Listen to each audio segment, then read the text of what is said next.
നമ്മൾ systems of particles എന്ന് പറയുന്ന ചാപ്റ്ററിന്റെ ആദ്യത്തെ 2 സെക്ഷൻസ് നമ്മൾ ഫിനിഷ് ചെയ്തു. അതിൽ ആദ്യത്തെ സെക്ഷൻ നമ്മൾ സെന്റർ ഓഫ് മാസിനെ ബേസ് ചെയ്തിട്ടാണ് നമ്മൾ പഠിച്ചുകൊണ്ട് വന്നത്. രണ്ടാമത്തെ സെക്ഷൻ മൊമെന്റ് ഓഫ് ഇനേർഷ്യ, അതുപോലെ തന്നെ ചില ടെർമിനോളജീസ്, അതിനകത്ത് നമ്മൾ ടോർക്ക് പഠിച്ചു, അതുപോലെ തന്നെ ആംഗുലാർ മൊമെന്റം പഠിച്ചു. അത് കഴിഞ്ഞിട്ടാണ് നമ്മൾ മൊമെന്റ് ഓഫ് ഇനേർഷ്യ നമ്മൾ പഠിച്ചത്. അപ്പോൾ ഇനി നമ്മൾ പഠിക്കാൻ പോകുന്നത്, ഇതിപ്പോ മൊമെന്റ് ഓഫ് ഇനേർഷ്യ ഒരു റിജിഡ് ബോഡിയുടെ ത്രൂ ദ സെന്റർ ഓഫ് മാസിൽ കൂടെ അല്ലെങ്കിൽ അതിന്റെ സെന്ററിൽ കൂടെയോ ഒക്കെയുള്ള ഒരു മൊമെന്റ് ഓഫ് ഇനേർഷ്യ, നമ്മൾ അല്ലെങ്കിൽ ഡയമെട്രിക്കൽ ആക്സിസിൽ കൂടെയുള്ള മൊമെന്റ് ഓഫ് ഇനേർഷ്യയാണ് നമ്മൾ ഓൾറെഡി പഠിച്ചു വെച്ചത്. നമ്മളിങ്ങനെ പഠിക്കാൻ പോകുന്നത് moment of inertia of a rigid body about any axis. അതായത് ഏതൊരു ആക്സിസിൽ കൂടെയും, നമുക്ക് തന്നിരിക്കുന്ന ഒരു ആക്സിസ്, അത് ഈ ബോഡിയുമായിട്ട് യാതൊരു ബന്ധവും ഇല്ലാതെ കുറച്ച് ദൂരെ മാറിയായിരിക്കും. നമ്മൾ കൊച്ചിലെ ഈ വെള്ളക്കയൊക്കെ എടുത്തിട്ട് കറക്കുന്ന കണ്ടിട്ടുണ്ടായിരുന്നു അല്ലേ? വെള്ളക്ക എന്താ പറയുന്നത്, കുത്തിയിട്ട് ഇങ്ങനെ കറക്കും. അപ്പൊ ഇത് നോക്കിയ ഈ വെള്ളക്ക ഇത് അല്ലെങ്കിൽ അതിന്റെ എന്താണ് അച്ചിങ്ങാന്ന് ഏതാണ്ടൊക്കെ പറയും. അപ്പൊ ഇത് നമ്മളിതിങ്ങനെ കറക്കുമ്പോൾ ഇത് മറ്റൊരു ആക്സിസിനെ ബേസ് ചെയ്തിട്ടാണ് ഇത് എന്ത് ചെയ്യുന്നത്, റൊട്ടേറ്റ് ചെയ്യുന്നത്. അപ്പൊ അങ്ങനെ റൊട്ടേറ്റ് ചെയ്യുവാണെങ്കിൽ ഇതിന്റെ മൊമെന്റ് ഓഫ് ഇനേർഷ്യ എന്തായിരിക്കും എന്നൊക്കെ കണ്ടുപിടിക്കാനായിട്ട്, അല്ലെങ്കിൽ മറ്റൊരു ആക്സിസിനെ ബേസ് ചെയ്തിട്ടാണ്, ഇത് ബോഡിയുമായിട്ട് ബന്ധമില്ലാത്ത മറ്റൊരു ആക്സിസിനെ ബേസ് ചെയ്തിട്ടാണെങ്കിൽ അങ്ങനെ മൊമെന്റ് ഓഫ് ഇനേർഷ്യ കണ്ടുപിടിക്കാനുള്ള 2 തിയറങ്ങളാണ് നമ്മൾ ഇതിനകത്ത് പരിചയപ്പെടുന്നത്. അത് വളരെ ഇമ്പോർട്ടന്റ് ആണ്, എപ്പോഴും പരീക്ഷയ്ക്ക് നമ്മളോട് ചോദിക്കുന്ന പോർഷൻസ് ആണ്. അത് ഡിഫൈൻ ചെയ്യാനായിട്ട് അല്ലെങ്കിൽ ആ തിയറം സ്റ്റേറ്റ് ചെയ്യാൻ തന്നെ 2 മാർക്ക് ഉണ്ടായിരിക്കും. അപ്പം തിയറം സ്റ്റേറ്റ് ചെയ്യാൻ പറയുമ്പോൾ നിങ്ങൾ എന്താണ് ചെയ്യേണ്ടത്, തിയറം സ്റ്റേറ്റ് ചെയ്യുക മാത്രമല്ല, മാർക്കിനെ ബേസ് ചെയ്തിട്ട് ഇതുപോലെ ഒരു പടം വരച്ചിട്ട് അതിന്റെ ആ ഇക്വേഷനോട് എഴുതി വെച്ചാലേ നിങ്ങൾക്ക് ഫുൾ മാർക്ക് കിട്ടത്തുള്ളൂ. അപ്പൊ അത് വളരെ കൃത്യമായിട്ട് നിങ്ങൾ ഓർത്തിരിക്കുക. ചുമ്മാ തിയറം സ്റ്റേറ്റ് ചെയ്ത് പോയാൽ പറ്റില്ല. അപ്പം moment of inertia of a rigid body about any axis, അതാണ് നമ്മൾ നോക്കുന്നത്. അപ്പൊ നോക്കുക, ഇതാണ് ഇവിടെ ഒരു ആക്സിസ് ഉണ്ട്, ഇതാണ് നമ്മുടെ ബോഡി. അപ്പൊ അങ്ങനെയാണെങ്കിൽ വളരെ സിമ്പിൾ ആണ് ഈ തിയറം എന്ന് പറയുന്നത്. എന്താണെന്നറിയാവോ, ഈ ആക്സിസിൽ കൂടെയുള്ള ഇതിന്റെ മൊമെന്റ് ഓഫ് ഇനേർഷ്യ എന്ന് പറയുന്നത് ഈ ബോഡിയുടെ സെന്റർ ഓഫ് മാസിൽ കൂടെ കടന്നു പോകുന്ന മൊമെന്റ് ഓഫ് ഇനേർഷ്യ പ്ലസ്, അത് സെന്റർ ഓഫ് മാസിൽ കൂടെ ഉള്ള മൊമെന്റ് ഓഫ് ഇനേർഷ്യ ആയതുകൊണ്ടാണ് ഞാനതിനെ ICM എന്നിട്ടേക്കുന്നത്. ICM, സെന്റർ ഓഫ് മാസിൽ കൂടെ ഉള്ള മൊമെന്റ് ഓഫ് ഇനേർഷ്യ പ്ലസ് ഈ ബോഡിയുടെ മാസും ഈ ആക്സസുകൾ തമ്മിലുള്ള ഡിസ്റ്റൻസിന്റെ സ്ക്വയറിന്റെ പ്രൊഡക്റ്റ് കൂടെ ആഡ് ചെയ്താൽ മതി. ഒന്നുകൂടെ ഞാൻ പറയാം. അതായത് ഏതൊരു ആക്സിസിൽ കൂടെയും ഒരു റിജിഡ് ബോഡിയുടെ മൊമെന്റ് ഓഫ് ഇനേർഷ്യ നമുക്ക് കണ്ടുപിടിക്കാം. എങ്ങനെ കണ്ടുപിടിക്കണം എന്ന് വെച്ച് കഴിഞ്ഞാൽ, ഈ ബോഡിയുടെ സെന്റർ ഓഫ് മാസിൽ കൂടെ പാസ് ചെയ്യുന്ന ഒരു ആക്സിസിലുള്ള മൊമെന്റ് ഓഫ് ഇനേർഷ്യ ഉണ്ട്. അത് നമുക്ക് ഓൾറെഡി അറിയാം, mr²/2 mr² എന്നൊക്കെ പറഞ്ഞു നമ്മൾ പഠിച്ചത്. അപ്പൊ ഇതുപോലെ സെന്റർ ഓഫ് മാസിൽ കൂടെ കടന്നു പോകുന്ന മൊമെന്റ് ഓഫ് ഇനേർഷ്യ ഉണ്ട്. ആ മൊമെന്റ് ഓഫ് ഇനേർഷ്യയെ നമ്മൾ ഈ ബോഡിയുടെ മാസും ഈ ആക്സസുകൾ തമ്മിലുള്ള ഡിസ്റ്റൻസിന്റെ സ്ക്വയറും തമ്മിലുള്ള പ്രൊഡക്റ്റിനോട് ആഡ് ചെയ്താൽ മതി. അപ്പൊ നമ്മൾ തിയറമായിട്ട് പറയുമ്പോൾ ഒരു ഇച്ചിരി ലെങ്തിയാണ്, നിങ്ങൾ ശ്രദ്ധിക്കണം. Moment of inertia of a rigid body about any axis. Parallel axis തിയറമാണ് ഞാൻ പറയുന്നത്. പാരലൽ ആക്സിസ് തിയറം, 2 തിയറങ്ങളാ. പാരലൽ ആക്സിസ് തിയറം ഉണ്ട്, പെർപെൻഡിക്കുലർ ആക്സിസ് തിയറം ഉണ്ട്. പാരലൽ ആക്സിസ് തിയറം പറയുന്നത് moment of inertia of a rigid body about any axis is equal to the sum of the moment of inertia about that axis parallel to the center of mass, parallel to it and passing through center of mass. അങ്ങനെയാണ്. അതായത് ആ ആക്സിസിന് parallel ആയിട്ടുള്ള ഒരു axis, അതുപോലെ തന്നെ അത് centre of മാസിൽ കൂടെ കടന്നു പോവുകയും വേണം. മനസ്സിലായോ?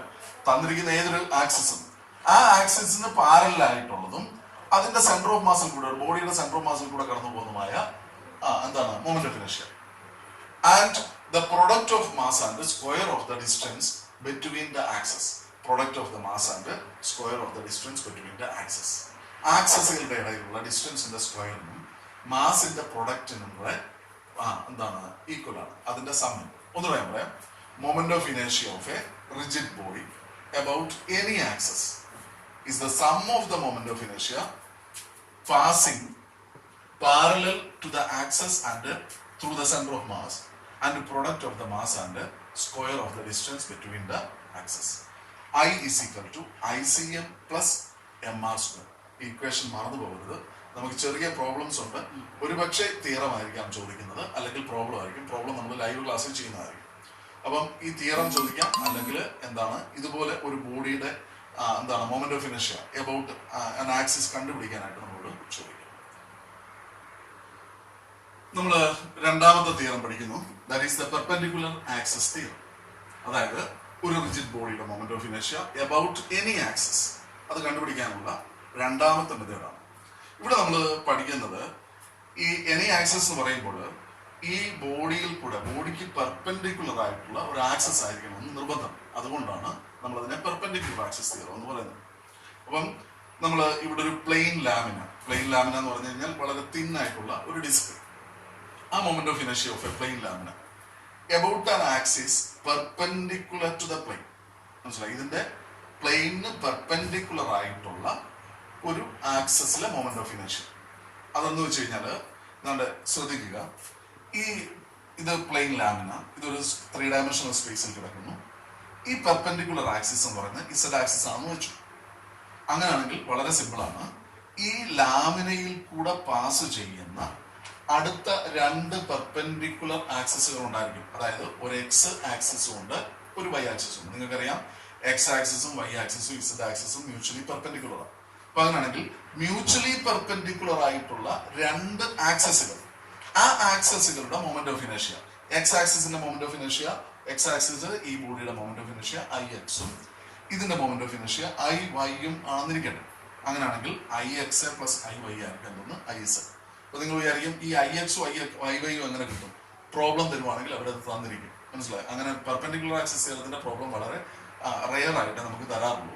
ഇനി അല്ല എന്നുണ്ടെങ്കിൽ നിങ്ങൾക്ക് ഒരു റിങ് അല്ലെങ്കിൽ ഒരു ഡിസ്ക് തരികയാണെങ്കിൽ നോക്കിക്കണം, ഇത് ഒരു എക്സ് ആക്സിസിലെ ഇത് ഐ എക്സ് ആണ്, ഇതെന്താണ്, ഇത് ഐ വൈ ആണ്.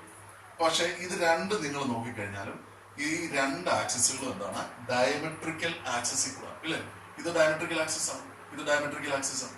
അപ്പൊ ഇതിന്റെ മൊമെന്റ് ഓഫ് ഇനർഷ്യ ഡയമെട്രിക്കൽ ആക്സിസിൽ കൂടെ ഉള്ളത് mr²/4 ആണ് നമ്മൾ പഠിച്ചിട്ടുണ്ട്. ഡിസ്കിൻ്റെത് ഇതിലേക്കൂടെ ഉള്ളത് mr²/4 ആണ്. അപ്പൊ അങ്ങനെയാണെങ്കിൽ ഇസഡ് ആക്സിസിൽ കൂടെ ഉള്ളത് എത്ര ആയിരിക്കും? mr²/4 plus mr²/4. വളരെ സിമ്പിൾ ആണ്. അപ്പൊ അങ്ങനെ നമുക്ക് പെർപെൻഡിക്കുലർ ആക്സിസ് തിയറം പറയാൻ പറ്റും. ഞാൻ ഒന്നുകൂടെ പറയാം, ശ്രദ്ധിച്ച്. Moment of inertia of a plane lamina about any axis എന്ന് പറയരുത്, എബൌട്ട് എ പെർപെൻഡിക്കുലർ ആക്സിസ് അല്ലെങ്കിൽ about an axis perpendicular to the plane. പ്ലെയിനിന് പെർപെൻഡിക്കുലർ ആയിട്ടുള്ള ഒരു ആക്സിസ് ആണെന്ന് വളരെ കൃത്യമായിട്ട് നിങ്ങൾ എടുത്തു പറയണം. An axis perpendicular to the plane. It is a sum of the moment of ഇനേർഷ്യാസ്.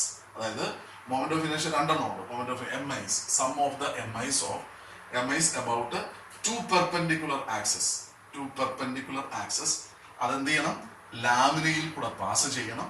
മാത്രമല്ല ഇത് ഇന്റർസെക്ട് ചെയ്യുന്ന ഒരു പോയിന്റ് ഉണ്ട്. ആ പോയിന്റിൽ തന്നെ നമ്മുടെ മറ്റേ ആ പെർപെൻഡിക്കുലർ ആക്സിസ് വന്ന് ഇന്റർസെക്ട് ചെയ്യണം. അപ്പം and intersecting at the point of intersection where the perpendicular axis meets the lamina. Perpendicular axis എവിടെയാണോ ലാമിനയെ മീറ്റ് ചെയ്യുന്നത് ആ പർട്ടിക്കുലർ പോയിന്റിൽ തന്നെ ഈ 2 ആക്സിസുകളും വന്നിട്ട് എന്ത് ചെയ്യണം?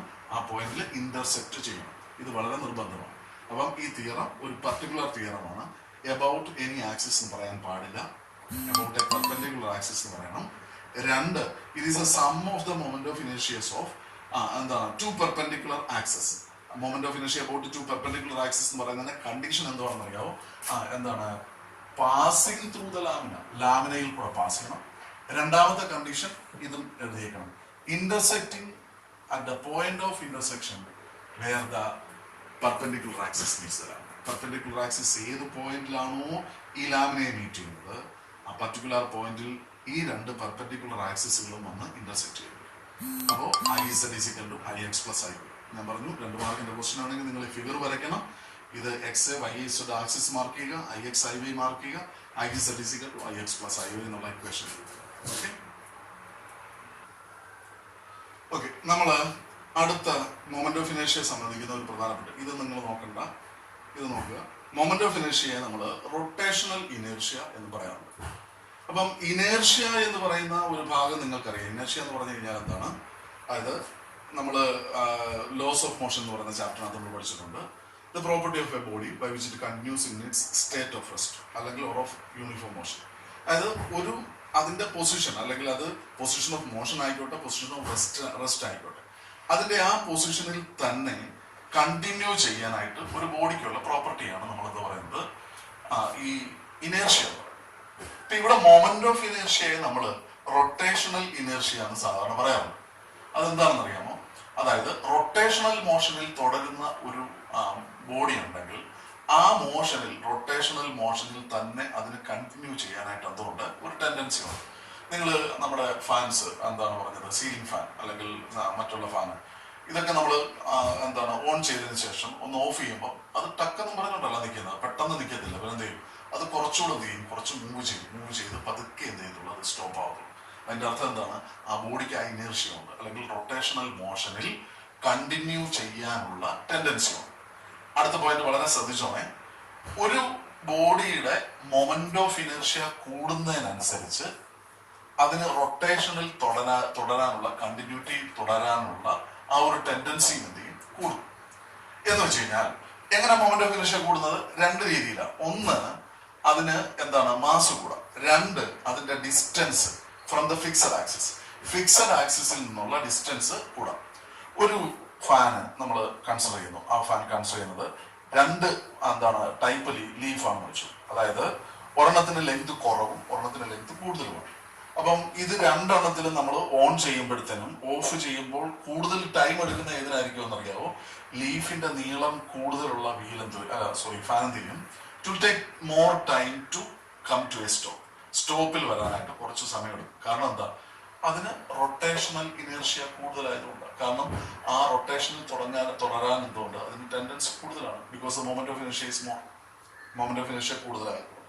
അപ്പൊ ഇത് കൊടുത്തു വയ്ക്കാം, മൊമെന്റ് ഓഫ് ഇനേർഷ്യയെ നമ്മൾ എന്ത് ചെയ്യുന്നുണ്ട്, റൊട്ടേഷണൽ ഇനേർഷ്യയും എന്താണ് റൊട്ടേഷണൽ ഇനേർഷ്യ എന്നും പറയാറുണ്ട്.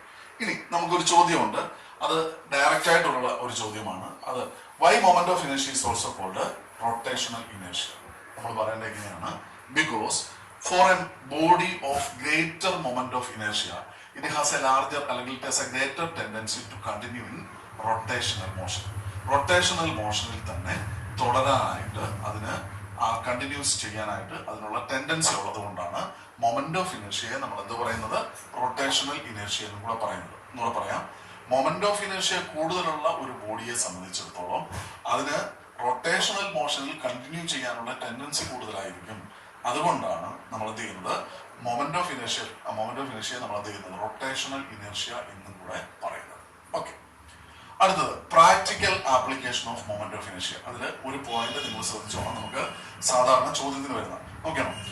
ഓട്ടോമൊബൈലിന്റെ അതുപോലെ തന്നെ സ്റ്റീം എൻജിൻസ്, ഇതിന്റെ എല്ലാം ഫ്ലൈ വീല്, ആ ഫ്ലൈ വീലിന്റെ റേഡിയസ് വളരെ കൂടുതലായിരിക്കും. മനസ്സിലായി?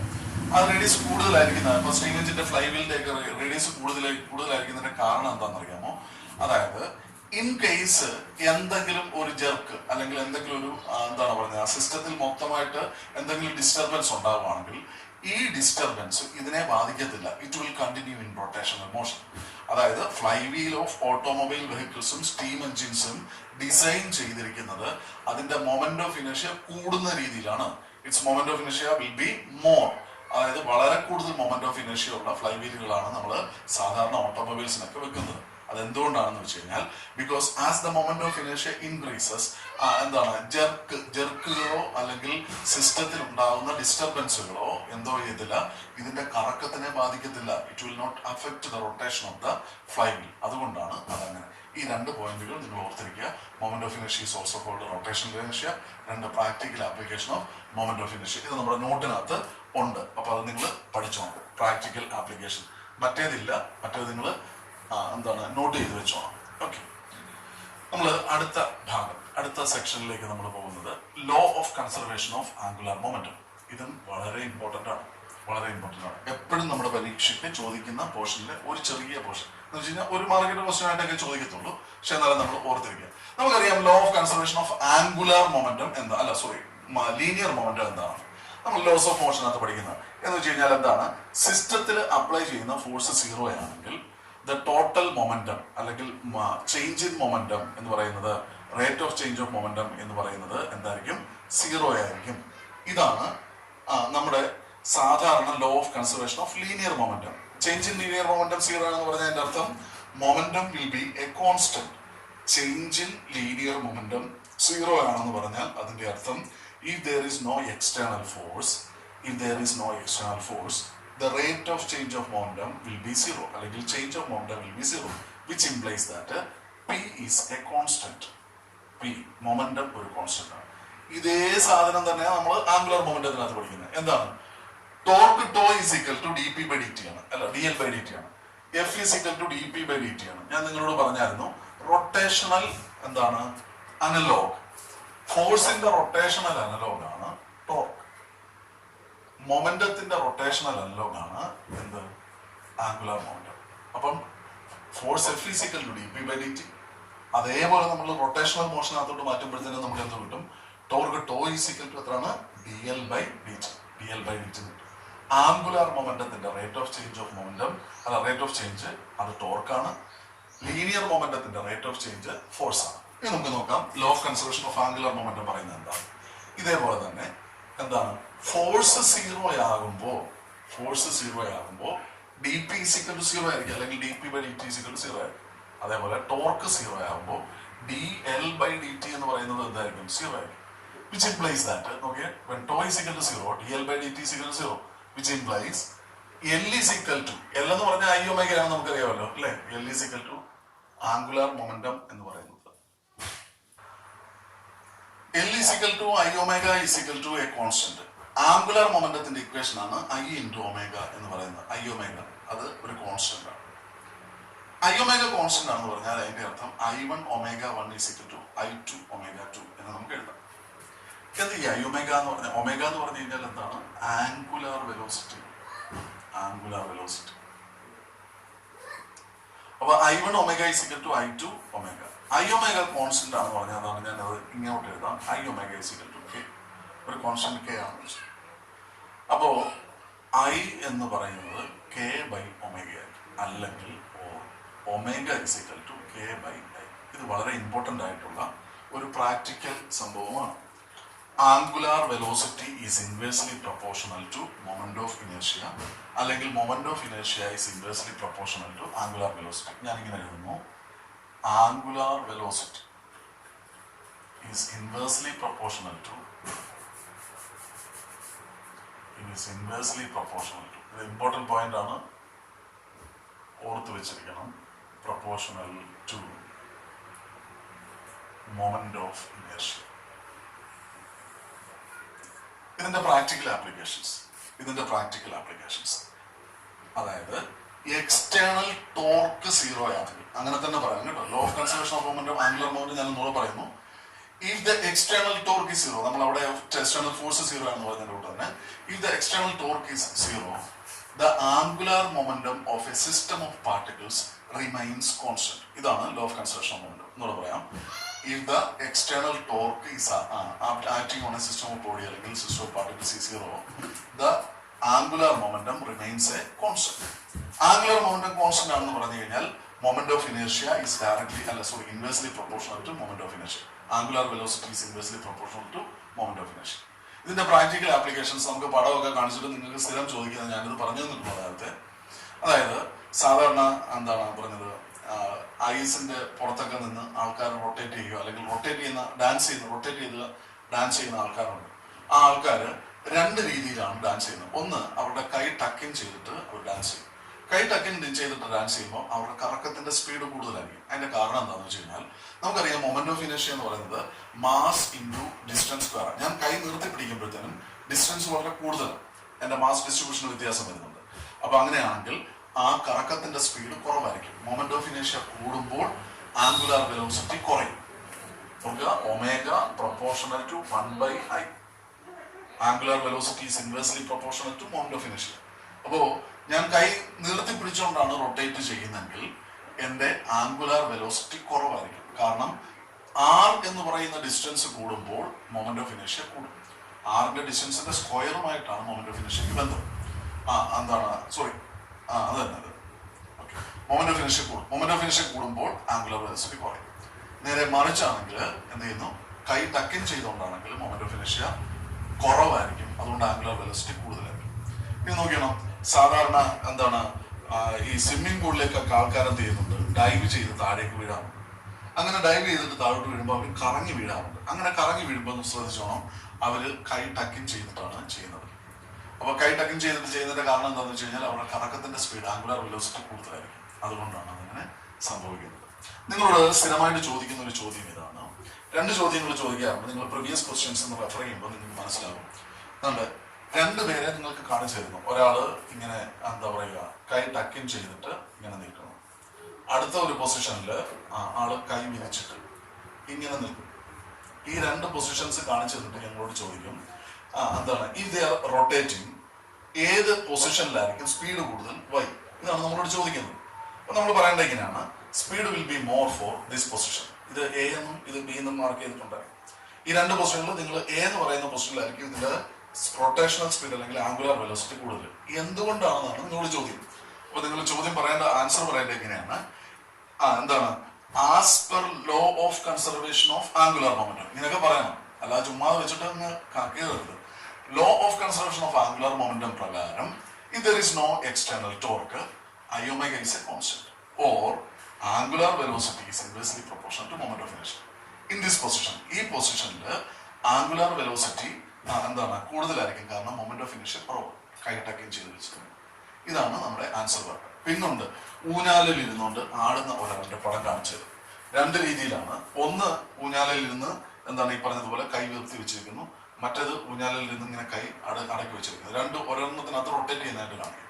അപ്പൊ ഇതിനകത്ത് സ്പീഡ് കൂടുതലാണ്. അപ്പൊ ഇതിനെല്ലാം എല്ലാ കേസിലും ഇതുപോലെ തന്നെയാണ് നിങ്ങൾ ആൻസർ പറയേണ്ടത്. പ്രത്യേകം ശ്രദ്ധിക്കണം, ചിലപ്പം 1 മാർക്കിന്റെ ക്വസ്റ്റ്യനുകളായിരിക്കും ഏത് ഫിഗറിനകത്താണ് ആംഗുലാർ വെലോസിറ്റി കൂടുതലായിട്ട് വരുന്നത്, എന്തുകൊണ്ട്. അപ്പൊ നിങ്ങൾ ഒറ്റ വാക്കിൽ ആൻസർ ചെയ്താൽ മതി. ഫിഗർ എയ്ക്കകത്തായിരിക്കും, because angular momentum is inversely proportional to എന്താണ്, angular velocity is inversely proportional to moment of inertia when tau is equal to 0. അതുകൂടെ ഒന്ന് എഴുതി വെച്ചേക്കണം. ടോർക്ക് 0 ആകുമ്പോൾ മാത്രമേ ഈ കേസ് ഉണ്ടാവത്തുള്ളൂ എന്നുകൂടെ നിങ്ങൾ ഓർത്തിരിക്കും.